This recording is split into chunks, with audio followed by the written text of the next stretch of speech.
Well, I'm really excited to have you joining us tonight, Tanu. Tanu is one of the teachers who has really inspired me in my own life journey and in my education and teaching journey. So, the brief time I spent at Shibumi in Bangalore, India, was so inspiring, so eye opening to how teaching and learning could be done differently and done in a way that is a movement toward freedom, expression of the students that are there. And I was in awe of the whole school and Tanu as well, and her way of being with the students. And so I've set you up really well now, Tanu. um, but and then maybe Robin and Phil, since it's just a small group, would you all just want to briefly introduce yourselves so Tani knows who she's talking to? Sure. I was to the Krishnamurti school in Radyat. I know Professor Krishna very well. I've been a Montessori professional for 50 years, but it's all embedded. The schools I've worked at have been also influenced by J. Krishnamurti as well, and dialogue a la David Bohm. Yeah, and I've studied the teachings of Krishnamurti for over 20 years. I was the person who actually worked with my friend Scott Forbes to I transcribed all the diaries between Mary Zimbalist and when she read them out loud and had a dialogue with Scott about them. And I have visited Brockwood Park and Ojai, but it's been a while now. And but I have a great love of holistic education at large, but Krishnamurti has a special place in my heart, and I still listen to audios quite often for a week for inspiration and just grounding, really, more than inspiration. Sometimes he's very tough on audiences. Indeed. Like, just kind of get in shape, why don't you? Pay attention. So I'm really eager to hear about Shibumi. Yeah. Camden, I don't think I've met you before either. Yes, hello, Tanu. It's nice to meet you. Always nice meeting someone who has inspired Andrea so much, and her brilliance as a teacher that I'm constantly in awe of. So I'm looking forward to our talk. And yeah, I definitely have a love of holistic education, Krishnamurti, these concepts of freedom, and mostly I work with more adolescent age students, but we also run our small little school in Georgia, and so I am an assistant teacher there. Yes. Yeah. I think since it's a small group, we can keep this more also as a discussion ongoing between us, and we can pause and ask questions and kind of come upon looking at things together, since it's really a nice small group. I think for me, Krishnamurti actually came into my life not because of the kind of adults I grew up in. It wasn't a crisis that got me to Krishnamurti. It wasn't questions on education, but I think I was like 10 years old when I was first introduced to like our teachers. I studied at an alternate school where the adults there were spending a lot of time reading this person, and so it was kind of familiar, and I didn't come upon it through any life event, particularly in my thing, but it was nearly like a voice. It was like a participant in my growing up, Krishnamurti. And it's not something, I mean, as I grew older, it started making more and more sense, and it started speaking to me much more. It felt like a clarity that was so, like I could not leave. It was a clarity that was there, that was speaking, that, like you said, Robin, it made me ask questions about myself and like relook at what's going on here. And while I was studying, for me, I started working. I started helping the junior school while I was a student in my 11th and 12th grade. And I totally loved being with young children and going on walks with them. And I ended up being in spaces with them that were not of structure, not where you're teaching them a particular skill. So it was mostly like on walks together and cooking together and them playing in the sandpit. And I loved watching them. I loved being with them. I loved being part of their moments of struggling, of being in confusion and having aha moments, and them coming and sharing it with you, like, oh look, I saw this, oh I'm trying to stick this, it's not sticking together. And they were always like engaged with the world. And something about that was it just stayed with me as part of something that I love to do. And when Andrea invited me to share a talk, and I was wondering, she said, "What's your topic going to be?" And I wasn't very sure what I want to share with everyone. But the role of an educator, this question has kind of been alive for a long time. I have been with Shibumi for the 15 years since we incubated it and started it together. And before that, nearly like since I was in school, I have worked with children. I have not worked with children, but I've spent my time with children. And this question of what is my presence, uh, what is that relationship between children and me, has always been alive.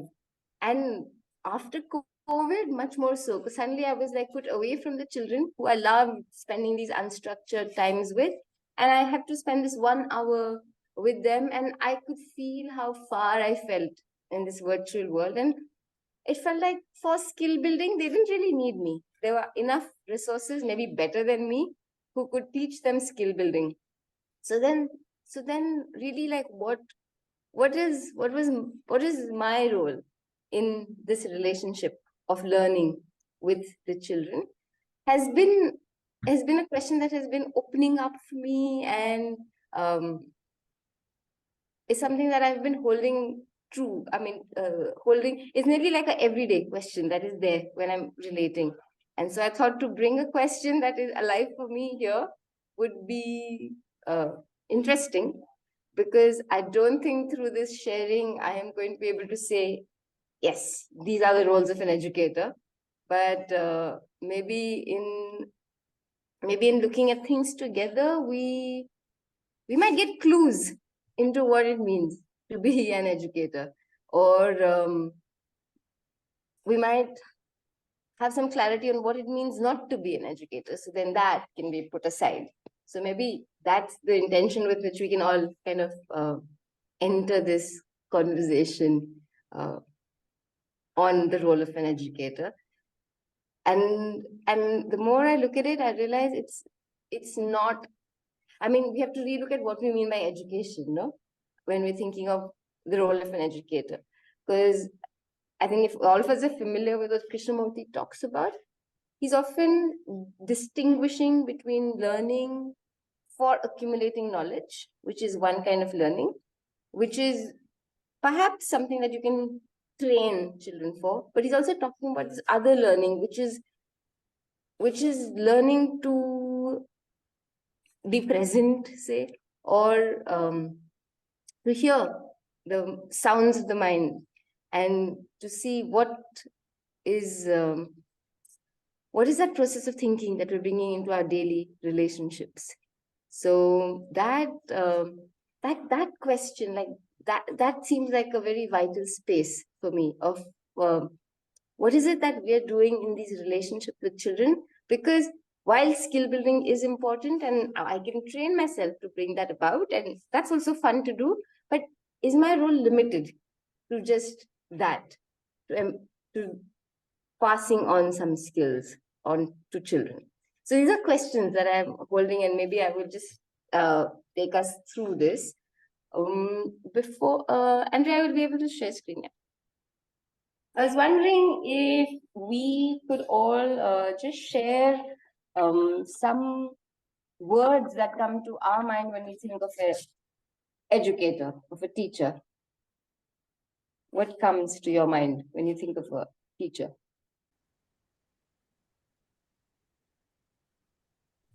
Guide. Guide, yeah. Facilitator. FACI, no? Yeah. Okay. Participant observer.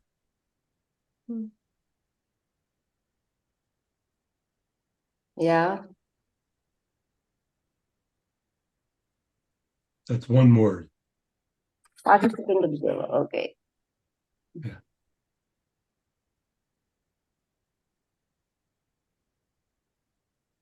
Yeah. Alongside.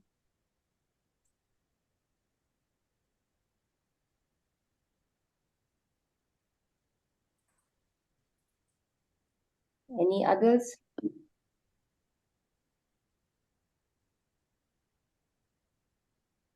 Space holder.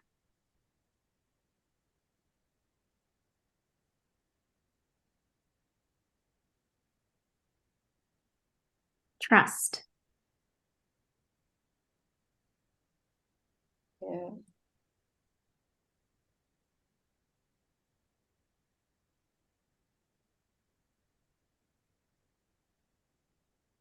I mean, we haven't got teaching as part of our list, all of us. So yeah, I think I will write it because it's often thought of that. No, teaching, training, I think knowledge transfer. Co-learner.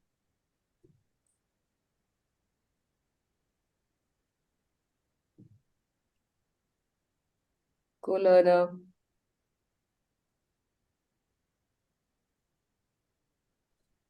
I think, I mean, with this group, I guess we are all on the same page where it is not, we don't look at it as just a thing that we're putting forward. It's not a training. So it doesn't matter who the child is, that we're on this rat of, just like repeating things and that we're training people, the children.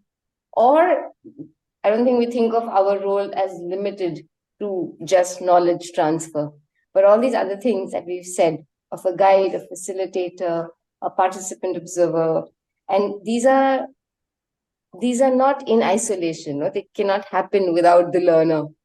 But in a way, teaching, training, knowledge transfer could happen even like if you didn't know who you were sharing these journeys with.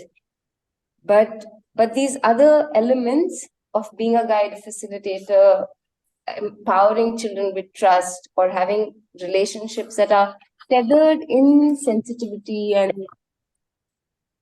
I don't know, in not a push for being someone in the future, that feels like something you can't teach, like knowledge transfer and training is something you can just pass on. But the other thing, can we teach trust? Or can we teach participation? Is that something that in your journeys have you felt like, yeah, this is something you can pass on?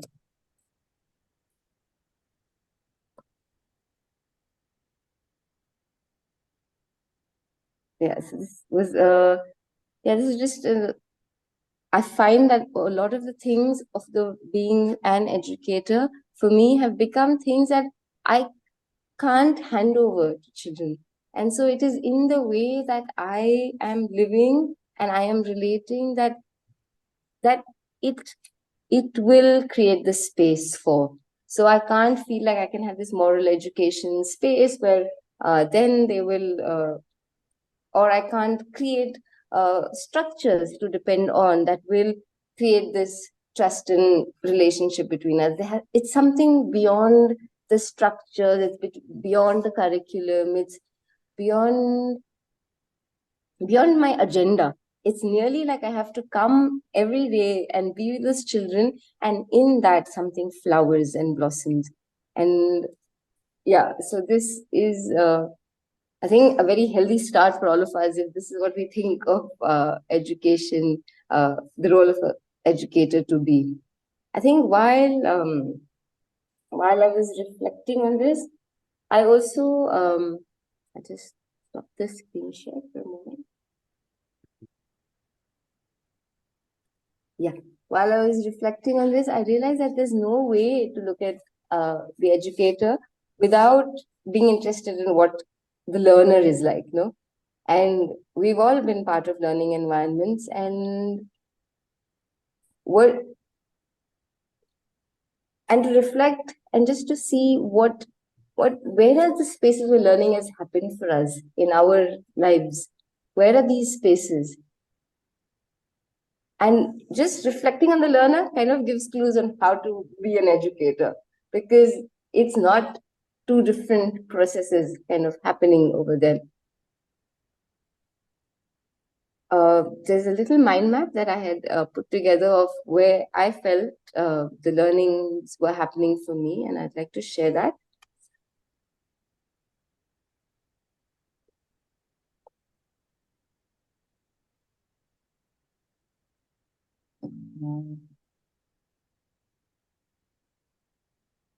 So yeah, so for me, I think as a learner, this community, to have a group of adults who happen to be my parents and teachers at school, and this community that I grew up in became like the space where I was taking in things from, even without realizing, ways of sitting, ways of speaking, ways of eating, just like how it, in the way my parents listen to each other. These are just things I took on, of there was a lot of learning that was not fixed to my school days that were happening during these spaces. This other thing that I've written as vacant spaces and loving neglect. I feel like with this group, it's all probably clear, but I will just go into each of these points a little bit. What I mean by loving neglect is often or of this vacant spaces is often there were times that I wasn't occupied. I wasn't sent to classes after classes, activities after activities, tasks after tasks, but there was time to just be and maybe even feel that boredom maybe when it came up at times. But during that time, I didn't feel abandoned. I didn't feel that the adults who were taking care of me had outsourced me or had I was free because they were busy. There was a feeling of care during this vacant spaces, and I think it's in those vacant spaces that I kind of discovered interests that I have. Not character, but like the feelings that hold on to me, things that I'm tethered in, these spaces where words were not really there, and I still felt care, but I wasn't being instructed all the time to do this, do that. But I find that this was a very, very valuable space for me, and moments of being moved. So this, what I'm pointing to is just the fact that we would go on walks to see sunsets. If one of the teachers heard about a meteor shower happening, we would make that time. Like there was effort that went into just witnessing things around me. That moved me. That didn't need someone to tell me how magnificent it was, but it was something that I had embodied. And these moments of being moved, they created shifts in just the way of life for me ahead. Like being out in nature doesn't feel like an option, doesn't feel like a vacation, doesn't feel like a recreational thing that I would do, but it is part of my, it just become part of my daily way. And I feel really blessed to have had this space while I was growing up, where this is what my days also, what is important, say, in my days. accidental. I think often it felt like learning happened when I least expected it. It was, but I also felt that these accidents happened more because the mind was prepared for it. There were conversations that, so like there might have been conversations of if I was rebelling at home about, wanting to do something, or during adolescence with teachers at school, that at at that point the conversations didn't make. I was only rebelling. I was caught in my reactions, but the question was popped into my mind, and it was there.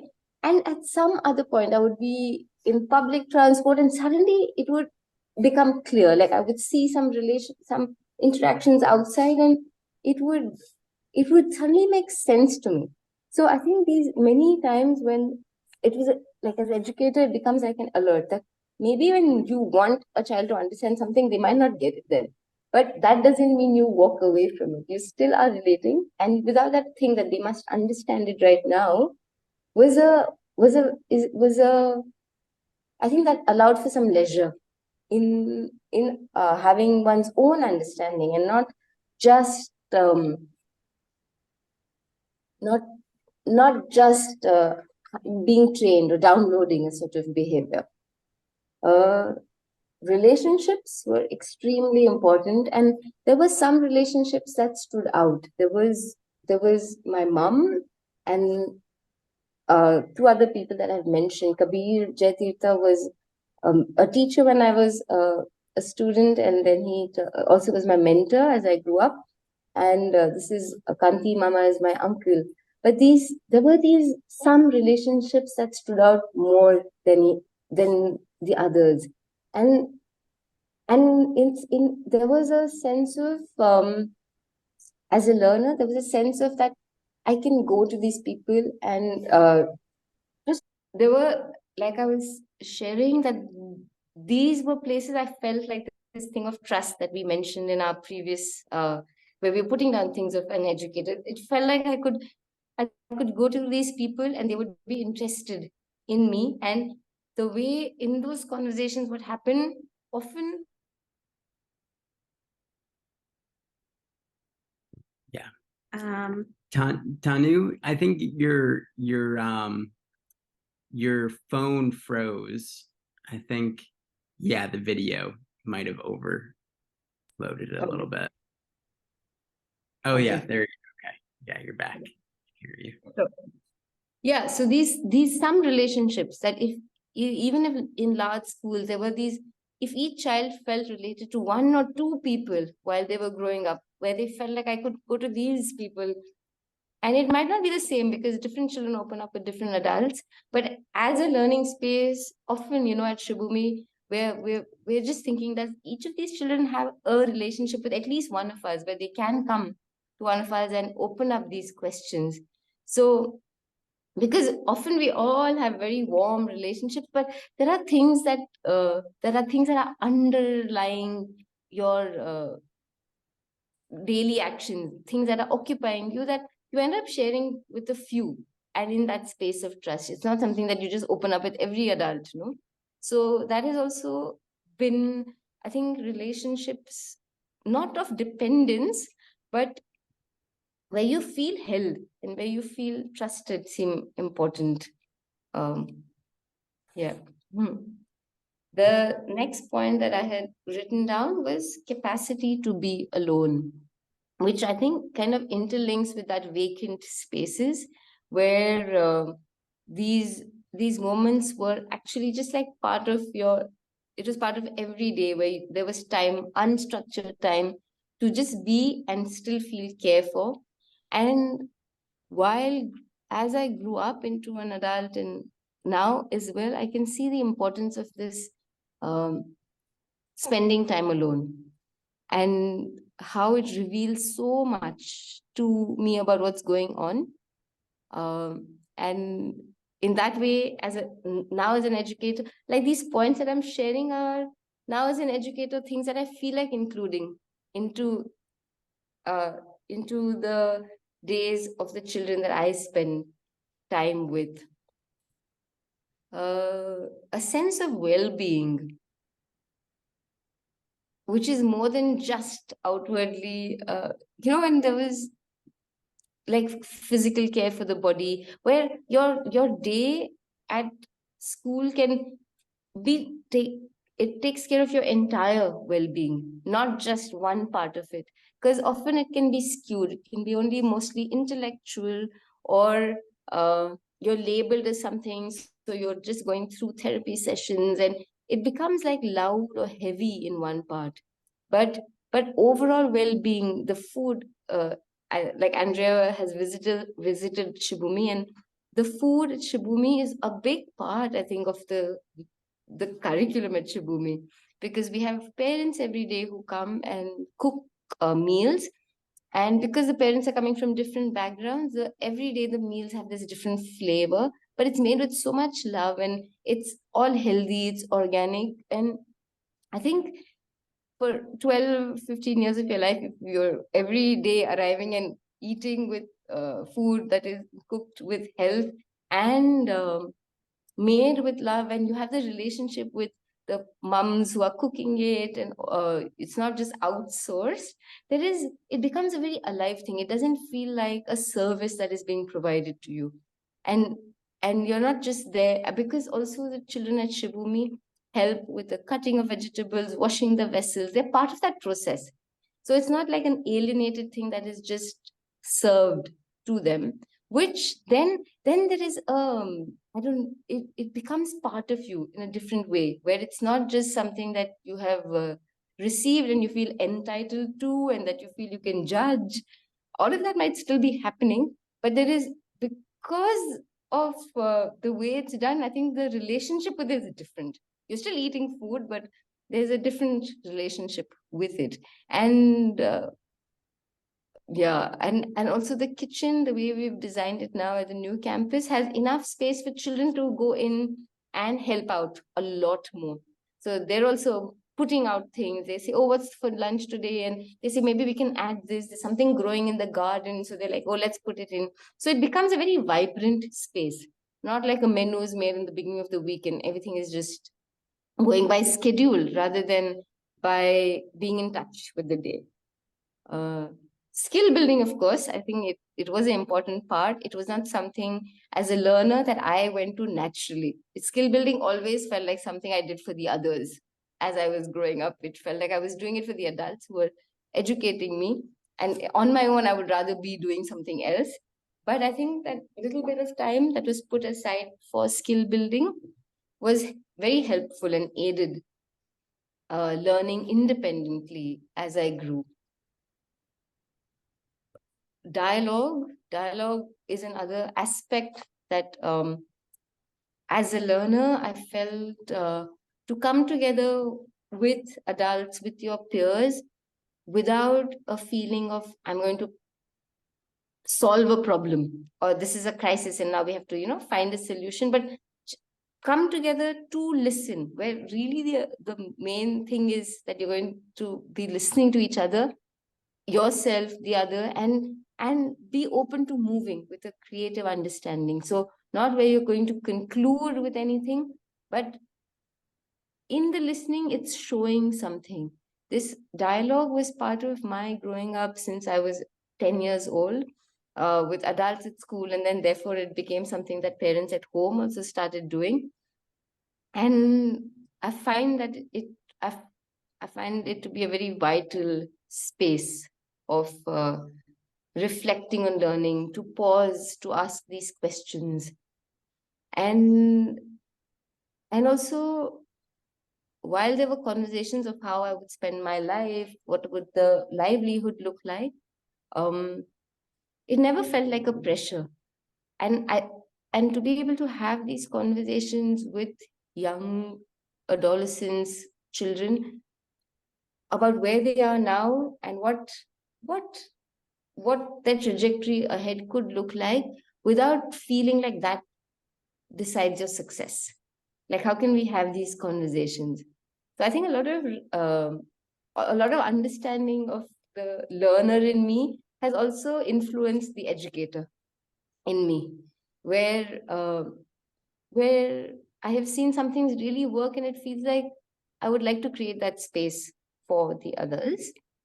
But with that, there is the other question, I think, that kind of goes hand in hand, that we must ask is, then what comes in the way of learning? So as we were reflecting on, oh, these are the spaces that help me grow, they provided so much kind of health of the brain and these relationships, there were things that came in the way of learning. And to look at that together also feels extremely important. Do you think each of you would just like to share what you have felt comes in the way of learning for you? I'd say like trauma or Mm. like some kind of violence, something like this. Yeah, it'd be nice to hear the others as well. Tanu, is your question, so what comes in the way of learning? So Yes, I was wondering, you are say, there can you say a little bit more?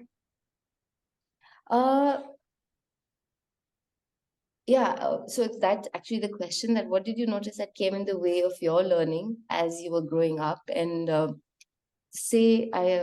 just to elaborate on that, I would say when there was a lot of control, like do it like this, this is not how you should be done, all that would come in the way of me and the learning that I was participating in.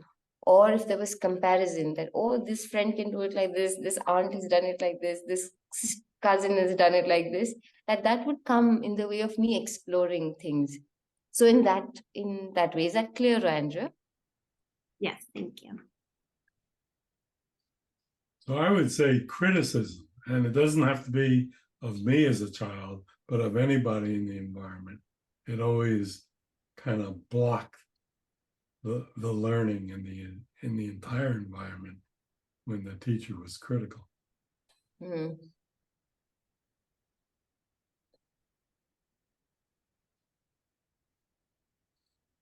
Yeah, that's interesting, no? Because we judge ourselves as well quite harshly when this is going on around us. And then that limits, yeah. Like a lack of inspiration. Yeah. Yeah, I think this reflection, no, what comes in the way of learning is also, it's a great tool, because then it feels like things that we don't want to include in our time with our children, that we don't want to bring in comparison. And we might be doing it quite unknowingly. I remember I was taking a sports class one morning, and I was asking them to do some stretch and walk across the field. And it's nearly like shortcuts. As adults, we often take these shortcuts. So instead of explaining to this child who wasn't getting it fully, I said, hey, why don't you do it like her? And I could just see instantly that child's face, because she was really trying.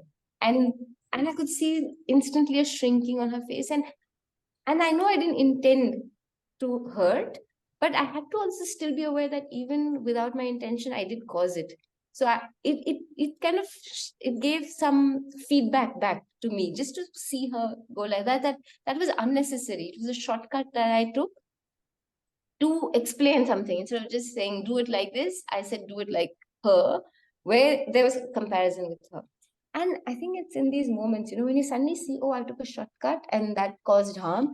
I suddenly started seeing so many moments in my day where I take shortcuts. Like I might be like, don't climb that. Or when I mean, be careful, like climb carefully, I will take a shortcut to say something that I don't really, that's not what I really want to convey. And to listen to the responses of the children becomes very important. Keeps telling you about how, even though you're you have the best intentions for them, you can still scar them. You can still do things that are super harmful. And then it's not, and then not to paralyze yourself, saying, oh no, then what do I do? Because everything I do could go wrong, or it could not be the right action. But to be there and to engage in it. So I noticed that I noticed that she felt sad, and to just come to that and and address it in whatever way. I think there is no particular method, but to be interested in that relationship, it does it's to arrive there interested in that relationship was nice. It was how it didn't leave a mark on her or me. We were both able to like talk about it, and now she is a grown-up adult, and there are so many moments that we talk about where we I mean with children, where you were sharp at times and they withdrew and you didn't realize, and that it took energy to come back to that relationship. And I think when you acknowledge with them that you also sometimes are acting out of reaction and that you're interested to look at it, not just that you say it to them, but they actually like feel it, that you're also interested to look at these baggages that you carry. I think then this exploration becomes of all of us together as equals and not the children who have to be told by you on what to do. Yeah. So I think in this way, this exploration of what it means to be an educator has been an ongoing discovery. It's not a conclusive one, and as you're reflecting, it keeps opening up things, because these are questions that you hold in a way, like what I was saying about the accidental learning. Since this question of what it means, what is my role as a adult in the children's life, since it's alive, at different moments it reveals different things to me. And I think the other thing that has been extremely empowering is to have had a group of adults at Shibumi who are willing to come together to listen to these reflections. Because if I was doing this in isolation, I don't think I would have probably come with conclusions, because there was nobody challenging me about it, or but to have had a group of adults who come together to look at it, to be interested in education, to be interested in learning, in relationships, has also been, it feels like a very important part of being an educator. You can't do it in isolation. You surely have to have the children, but you also have to have a community of adults that is coming together to talk about these things. Because I remember as a younger teacher, we were with 6-year or 7-year-olds, we had math, we had English, we had hands-on time, and it feels like a very harmless way of organizing your day with children. And after I was engaging with that, I was sharing with the group without it being a problem, but I was just sharing with the other adult body how I felt like there was dullness. Like they came to it saying, okay, how much should we do? What's the plan for today? There was no resistance. They came to it fully to do whatever I had planned. But I started feeling like they're depending on me for their learning. It's like, what do you want us to learn? How much do you want us to do? And I felt like there was a slight separation between being in touch with what interests they are holding. And it wasn't a problem, it was just like a thought. But I was taking it back to the study circle with the teachers and sharing. I noticed no resistance, so there's no real issue. But I'm noticing a dullness. I'm noticing a dependence that is on me, and it was wonderful how we were at it week after week talking about it. And then we read A.S. Neil Summerhill saying what was happening there. Like it became like a study that everyone was participating in. People were bring. And through conversations together, we were wondering what is the role of structure in a learning environment. And then at Shibumi, we did this 1 month long experiment, you can call it, where we said, let's drop timetables totally for the whole school and see how children kind of spend their time. And with this loving neglect, where we were still very much part of participating in what they were doing, but it wasn't just like initiated by us, the structure. And I think what it revealed after a month was quite amazing, because for the first month, the older children were just on the sports field. Like they were playing all day from morning to evening. And but very soon they started finding adults and saying, I want to do a little bit. I've been reading this article. I would like to discuss it with you. And they took charge and created a structure for themselves. After 10 days of just playing all day, it was like, oh, we have this free time. So it was a reaction maybe to that. But soon they found a rhythm and they started they kind of created a timetable for themselves, third week into this experiment. But the younger children, they were busy. They were busy through the month, carrying water, bucket of water from here to there, digging in the sand pit, and just like they were busy doing things all day, but they did not come to like skill building, academic skill building on their own at all. They would come once in a while to say, "Can you write a poster for me?" And you could kind of put it in. You're like, "Okay, come, you write the poster together. Let's see." And you could kind of put in some skill building, but it wasn't happening systematically or sufficiently. And or they would say, "Okay, read me a story." And then this question, then the adults started holding this question of like, can education just be like what I like to do, what I want to do? Is it only a desire thing? And so what I intend to share with this story is how it was so important for the educators to come together to reflect on things, try things together, continuously reflect on it, and then informing our next decision, and not feel like, no, this is a structure, now we just stick with this, or go totally opposite and get excited and be like, okay, let's just drop everything and do something else.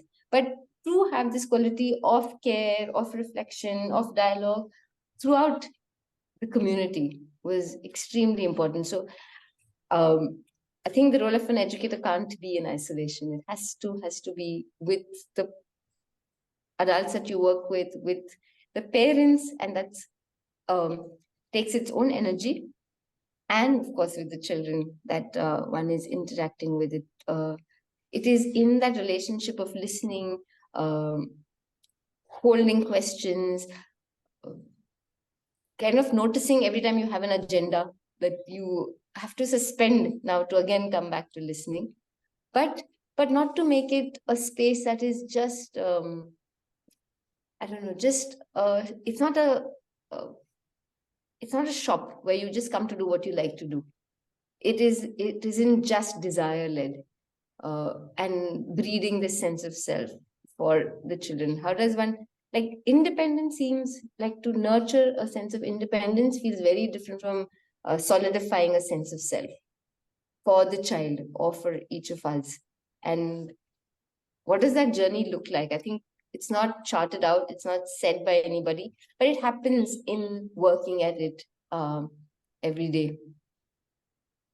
Yeah, I think, I don't know, I feel like it's, I should probably pause. I can go on with stories. I know Robin was interested to hear more about Shibumi, and I'll be happy to share more stories, but I think for me, it's all kind of coming together. The stories of Shibumi and what it's meant for me to be an educator here. There was one other aspect, which was this dialogues, that we have, where it's not just the adult telling you what to do, but this coming together in inquiry. And there was a small audio that I thought we could all listen to by Kabir Jadita, who was a mentor and a teacher for me. But I could send that, and Andrea could email it to you, and we can open now to just like questions, or we could listen to it together. I'd leave that to you and Andrea to decide how to bring it all together. Yeah, maybe if you want to send it to me, that would be lovely. I feel an upwelling of wanting to just share after all your comments, and just this reminder of how important it is to revisit that question of how do I learn. And I think I've known that, but every time I do it, as you were saying, something new comes. And as you're speaking, of course, I can't help but reflect and think about my time at Shibumi and what I learned while I was there and what made those experiences possible. And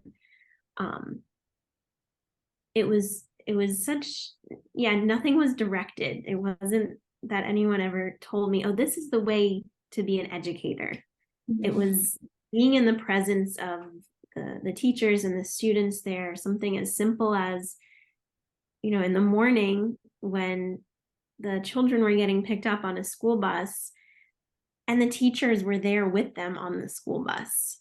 And so we were riding together with me and some of the other teachers with the students. And I'm like, this is so strange, because in the US, kids go on the school bus by themselves and teachers drive their cars. But there was this community, this sense of a family in a way that was there on the bus, of storytelling and connection. And when the bus arrived on the campus, there was silence. And then that silence continued for about 15 minutes every morning. And I was in awe of that experience, both in witnessing it for the students, but also for myself as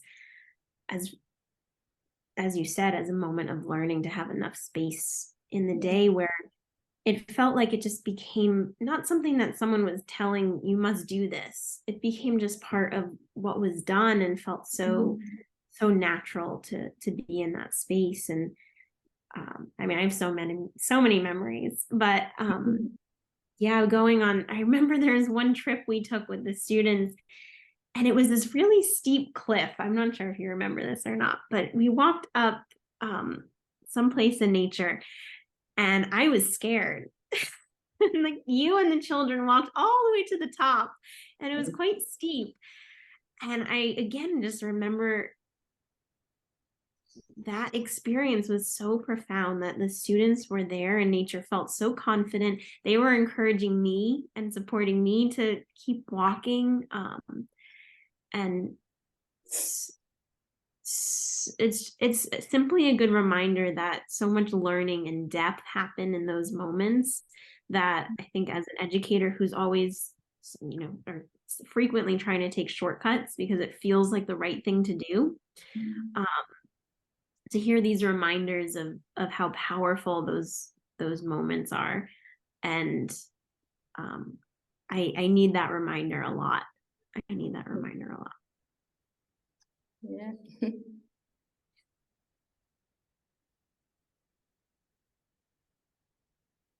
Andrew, I'd like to ask you, what was your sense of the children? How might you describe them as perhaps different than in other schools? I mean, the word that comes to mind is freedom. That's the first word that comes to my mind. Is there, it felt like there was breath, there was air, that we were all breathing, and there was enough space to breathe and have that freedom. So, I mean, one of the things I was struck by, at least during the time that I was there, Tanu, or one of the times, the way that you had formulated the routine of the day was, you took maybe 15 minutes with each student, and you were really dedicated to sitting next to them at the table. It was mostly skill building work. But then during that time, the other students were free. We're free to, and I have one photo of you actually sitting at the table, and then in the background, one of the students is climbing up the pole in the background of the building there. And it was just this beautiful image of these children had this sense of they could be free in those moments. And in really every moment of the day, there was this inherent feeling of freedom that was not, sometimes freedom can feel fearful when there's this freedom and this openness. It could lead to, like, I don't know what to do. But the students at Shibumi, I could feel that they stepped into that space and embraced it and flourished in a space of freedom, rather than feeling intimidated by it or held back by it. It was done in such a way that felt so natural and really beautiful. So that's what comes to my mind, Bill. Thank you. I think fundamentally, maybe there isn't a big, I mean, they also feel fear, they also feel anxiety. I think they also feel judgment. I don't think there is a fundamental, like there's a shift in the children that come here. But I would say that they feel like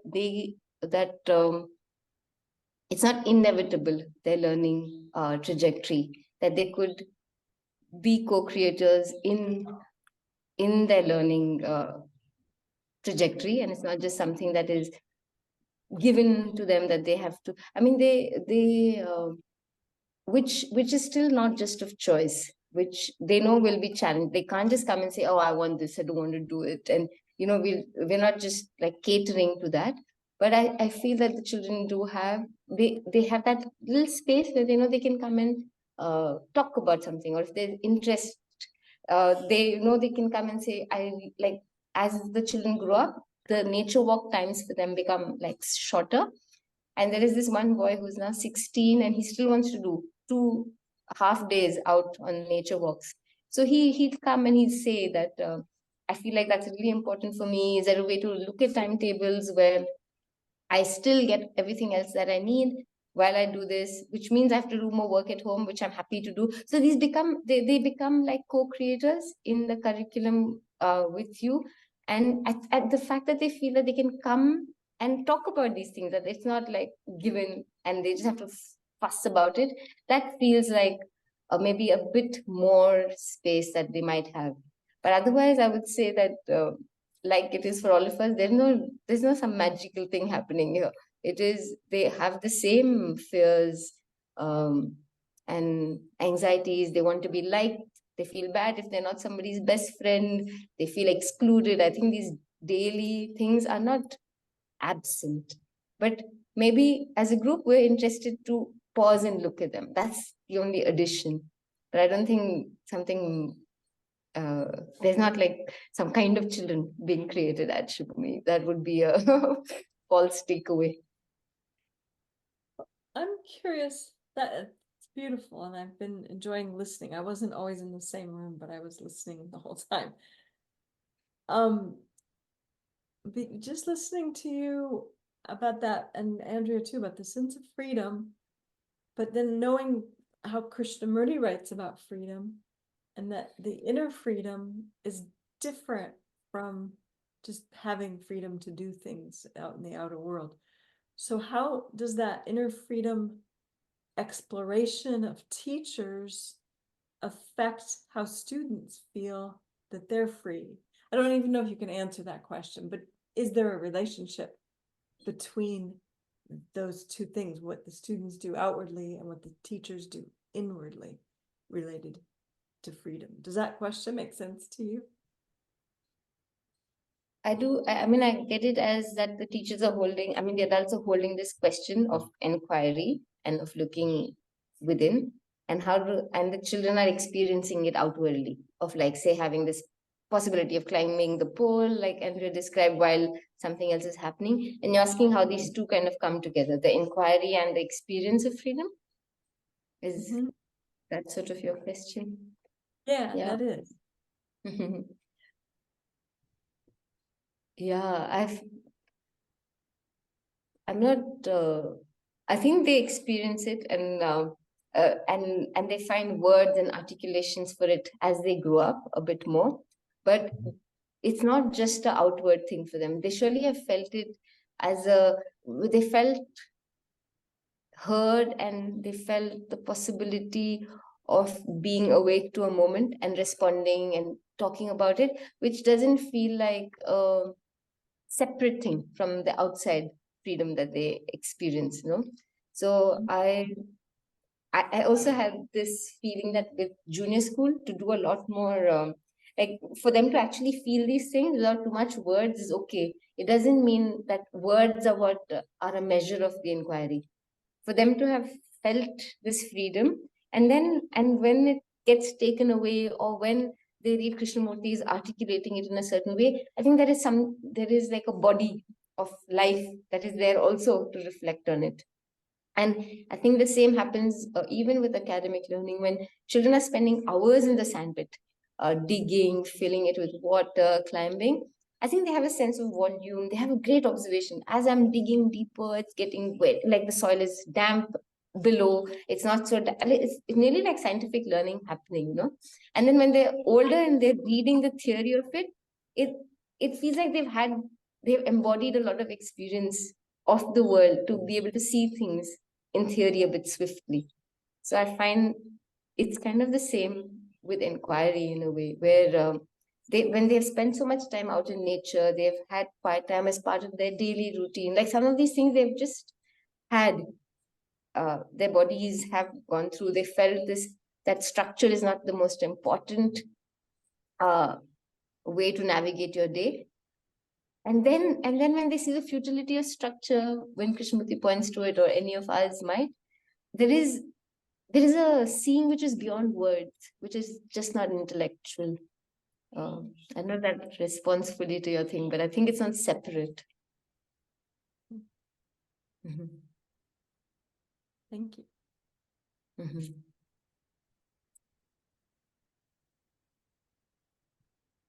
So we're at the end of our time for this discussion. It's flown by. Yeah, Tanu, if you would please send that recording to me if that's possible. Kabir is, yeah. I mean, I'll send 2 recordings. One is where he's just talking about education, which I think is very clearly and beautifully pointing to something. And also one where he's talking to students. And I think that also might be nice to listen to how these things can be opened up with young children, and it doesn't feel like a mammoth task or scary to open it up with children. So I'll send you both. that would be wonderful. Thank you very much for your time. Thank you. Thank you, Okay. Andrea.